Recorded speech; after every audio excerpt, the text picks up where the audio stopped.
बिहान 5 बजे थाहा पाएँ। बिहान थाहा पाउने बित्तिकै अब एक्कासी त्यो आउँदाखेरि डर लाग्यो कहाँ के भएको भनेर अब त्यस्तो सोचिरहेको थिएँ। पछि बाबुलाई फोन गर्दा लागेन, पिर लाग्यो, रोएँ। अनि पछि बल्ल बल्ल बाबुलाई चाहिँ बाबु आफैले फोन गर्यो अनि यस्तो यस्तो भएछ मम्मी भन्यो। मलाई चाहिँ पिर डर लागिरहेको थियो।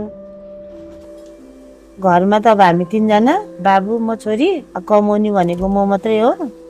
अब त्यो सानोतिनो काम गर्थेँ, म आफैले नै गरिरहेको थिएँ। अब बाबु गएपछि चाहिँ अहिले अलिकति सजिलो। बाबु आउँदाखेरि खुसी थिएँ, बाबु जान लाग्यो, अब दुखी नै छु। अब उता त्यस्तो भइरहेछ, मनमा डर लागिरहेछ। मलाई बाबु नहुँदाखेरिको चाहिँ अब धेरै चिजमा खल्लो नि। चाडबाड आउँदाखेरि खल्लो, चाडबाडमा अब आफै भइन्छ। अब त्यही बाबुकै याद आउँछ। सँगै बस्न पाए हुन्थ्यो, सँगै खान पाए हुन्थ्यो, भए पनि नभए नि जस्तो भए पनि।